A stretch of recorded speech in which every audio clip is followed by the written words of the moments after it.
Hey, what's up? It's Jared with State of Tech, and today we're going to take a look at the TicWatch Pro. This is the latest TicWatch that's available, and it's their premium model, so I wanted to talk about some of the features. It's got a couple of really neat things, and it's got a couple of big misses that I think are bummers, but it's really up to you as to whether or not you think it is a good buy or not. So I'm going to talk about all these things and let you decide. Make sure to click on that subscribe button on our channel here to be notified when we put out new videos, and then of course comment down below to join in on the conversation.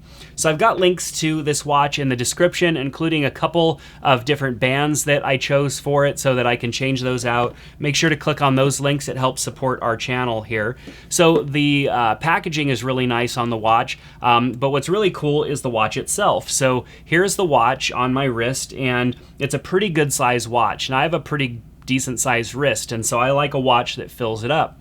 But what's unique about this watch is not necessarily the fact that it's, you know, a pretty decent sized body. It does have a just shy of 1.4 inch AMOLED 400 by 400 display, but it also has a secondary display that you're looking at right now, which is a little challenging to see, but up there it is. It looks really good, and especially out in the sunlight where a lot of watches fail at being able to be read.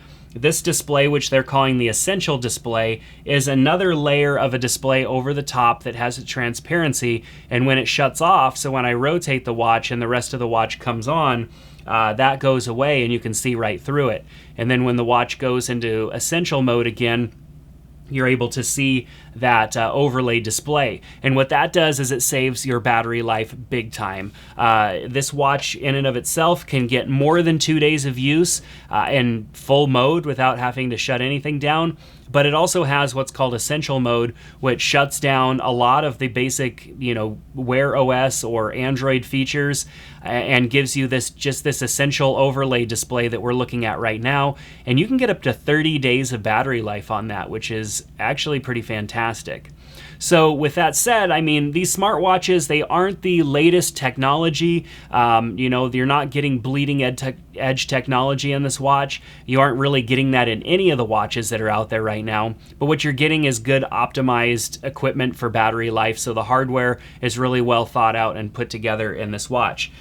So as you can see here, it's really responsive. So it goes into Essential mode when I rotate my wrist back or wait a couple of seconds and then rotate my wrist, and you can see it comes on and off pretty quick. So that's really not too bad. A lot of people were reporting kind of a lagginess with the watch. I haven't really seen that. There have been a couple instances where maybe the first time I've loaded a heavier app, I've had that happen. This watch does have 4 gigabytes of storage and 512 megs of RAM, which isn't a whole lot, but it is enough to run some really basic apps on the watch. And so, you know, if I tap on the crown right here, I can get into, it's not really a crown, it's just a button. I can see all the different apps that I've installed. The heart rate monitor on the watch, and most of the main features of the watch operate within the manufacturer's app, and I'm not really a huge fan of the manufacturer's app, so I typically install Cardiogram on most of my watches so that way I can sync over all of my data and have all of my heart rate data and everything like that sync across regardless of what, you know, Android device or Wear OS device I'm using. So definitely pretty cool. You can even, I'm not going to make a review of this app, but it is one that lets you universally sync all of your stuff across. That's an alternate to Google Fit themselves. So just to launch a couple of other apps, just so that you can see here, if we go into the heart rate, this is the standard heart rate app that came with it. I can tap to test and it shows me my recent history, and of course I can swipe through and change my settings there. We also have, what else did I install in here? We've got, you know, Facebook Messenger and Nest and Google Play Music.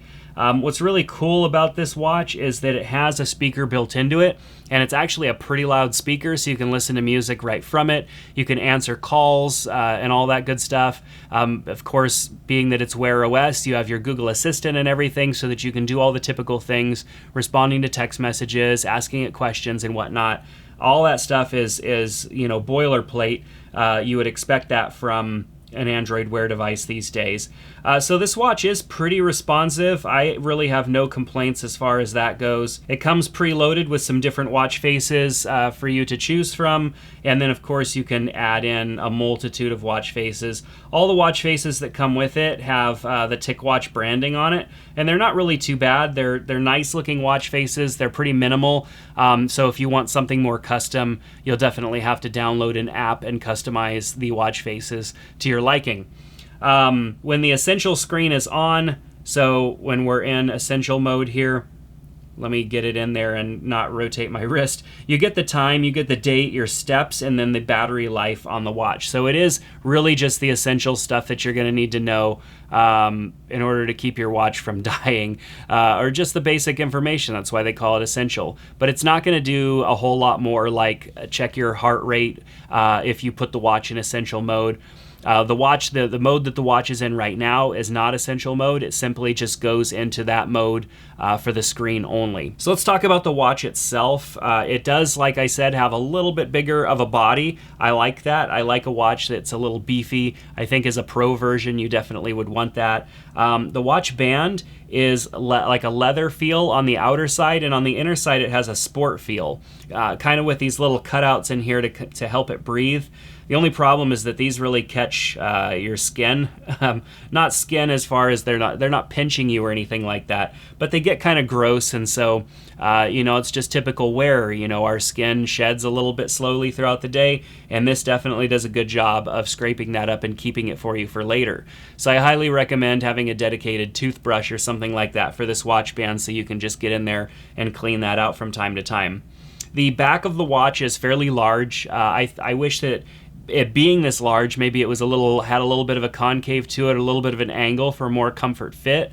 The sensor here, the heart rate sensor and whatnot, does raise up a little bit. So unlike some watches where you have to really wear it tight to get a good reading, this little raised area definitely makes enough contact with your wrist so that it'll get a good reading. So you don't have to wear the watch super tight. The watch is water resistant. It's IP68, so you should be able to take it swimming with you and all that good stuff. However, you do want to be careful diving in with the watch on or something like that. It may be enough of a thrust of water. IP68 is a decent certification, but I've had other devices fail that are IP68 certified. So definitely be careful in using this watch in the water. It should be okay, but you'll definitely want to make sure that that they will support the TicWatch should it get water damage from typical swimming usage and whatnot.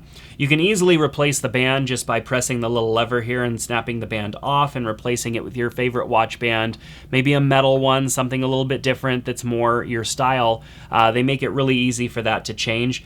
This watch itself just has Wi-Fi and Bluetooth connectivity. It doesn't have an LTE chip in it, which is a little bit of a bummer. I would have liked to have seen something like that considering it's a pro model. Most of these types of watches, these smart devices, don't make sense for me unless they have an LTE chip, because otherwise I have my phone on me the whole time.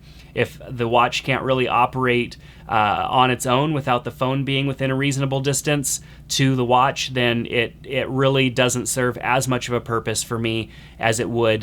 You're not going to, you can definitely go on a run or something like this, and it has GPS built in. It's going to track your run. You don't have to have your phone on you. You can download a little bit of music to it. It has that 4 gigabytes of storage, so you can go and do a workout or something like that alone without your phone on you, but you're definitely going to want your phone on you if you want notifications, if you want to receive your phone calls or text messages. All those things are going to require your phone being on you, because currently there is no LTE version of this watch. So, those are some features that I think are great, but also are well missed on the watch. And one thing that is kind of weird about this watch is the vibrating motor. Now, when a watch vibrates on your wrist, I think that it should feel good in a sense where it shouldn't feel like something is rattling and breaking on your wrist. Like, the vibrating motor on this watch is just not really that smooth. I'll compare it to, say, the Fitbit Versa has a decent vibrating motor in it. It feels more connected to the chassis of the watch. Of course, the Apple Watch has a whole different type of motor in it altogether that gives a different type of of feedback whenever it vibrates. But this watch, it just doesn't feel that good. And remembering having the TicWatch S, I feel like the TicWatch S vibrating motor actually felt a little bit better than the one in here. This one just, it's loud. When you want your watch to vibrate and give you notifications, you don't want everybody sitting within the small area. You don't want everybody sitting around you to be able to hear your watch vibrating. It should be silent. You should be able to get that notification and be notified in a haptic type of matter, or some way that you can feel without actually having to hear it. And that's, you're definitely going to hear those things with this watch. So $250 is currently the price point on the watch. I think it's a good price, considering it does have some unique features like the secondary screen here that makes it really easy to see in bright situations. I mean, even right here, of course, if I rotate it a little too much and I'm getting a direct reflection from one of my lights in here, but this is very bright right here and you can see the screen really well. You know, pretty much regardless of what angle you rotate the watch to, you're going to be able to see this nicely outdoors. I had no problem there. So just to kind of round this video up, the top button here, of course, takes you into the apps and you can view your apps, and then it takes you back. And then the bottom button here actually takes you into a workout mode. Typically, it's going to want you to have their own app installed. I think I mentioned it earlier, I'm not a huge fan of their app because they try to really mimic the Apple Watch Ring style. And of course, the app it has some features, but it isn't really like that great of an app. So I tend just not to use it. But you can track your workouts here, outdoor walk. All of these, of course, that are outdoors utilize the GPS. So when you tap on one of them, it's going to lock that GPS here. So it wants you to stand still in an open area. And once it locks that GPS, which really, if I was outside and wasn't surrounded by lights and equipment, would only take a few seconds, then you're ready to go. And you can hear that's actually the beep coming from the watch. The speaker on it is relatively loud, just to give you an idea. And I can kind of toggle through here and see all of my different the different activity from my run. And then this would show the GPS. Of course, you'd see a better representation if you were outdoors and it was able to connect properly. It will auto pause when you don't move, and then you can long press to end, and it's going to go ahead and end that, and then tap on the check mark to confirm it. But there's lots of different workout types that you can choose in here, which is great, and I like how they've laid this out. It really does feel kind of like a Fitbit in that aspect, so you don't have to go through and look for, you know, your workout app or whatever in the app area of the watch. It's just right there on a button, and I do believe you can remap that button to something else if you would like. So the buttons themselves, they aren't super tight in the body, which makes me a little concerned that if I caught one of these on something, that it could damage it. But I have actually caught them on something a couple of times, mostly pulling my hand in and out of like a pocket or something like that. It might catch on the edge of the fabric, and it hasn't caused any problems yet. But the fact that they are not like super tight, just cause for concern maybe. I don't know. Maybe I'm just worrying for no reason. It doesn't have a crown on it or anything that you can rotate. Though the buttons rotate, they don't do anything when you rotate them. So if I go into the App Store and try to rotate a button, it doesn't do anything. You have to do your swipe gestures from there. So overall, I would say price for performance and value, I would give this watch like an 8.5 out of 10. I think that for $250, it is a great watch. You're getting a lot of value. TicWatch has been really kind of pushing the envelope when it comes to Wear OS watches by putting a lot of great features in a watch and keeping the price down. They've had some, I think, Indiegogo campaigns in the past. Maybe it was Kickstarter, but I think it's Indiegogo. And so far, they've been a pretty successful company.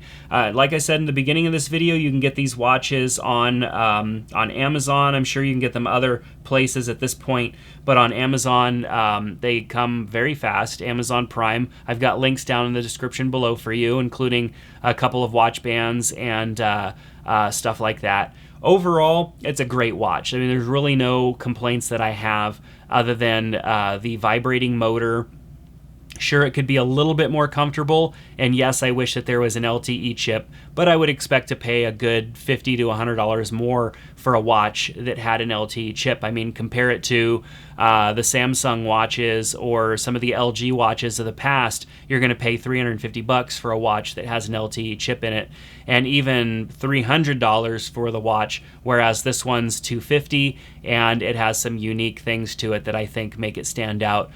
Plus, they're dedicated to giving you the software updates. It's running the latest version of Wear OS, where a lot of other watches didn't even get software updates to go from Android Wear to Wear OS. So other than that, I think it's a solid buy, a solid option for somebody who's looking for an alternative smartwatch. This does also work on the iOS platform. So if you're on an iPhone, you don't want an Apple Watch, you want something that you can use, it's going to work, and everything is going to work just fine on an iPhone, with the exception of not being able to reply to text messages using voice.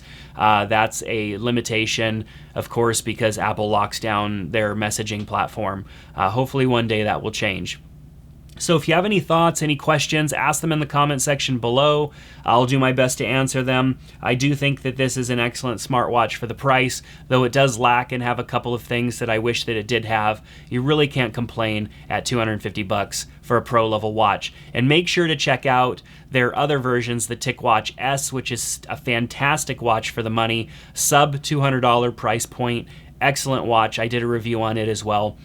So make sure to check out that other video on the YouTube channel here. Click that subscribe button to be notified when we put out new videos. Subscribers help, so please click that subscribe button and give the video a thumbs up if you liked it. And we hope to see you back here soon on State of Tech.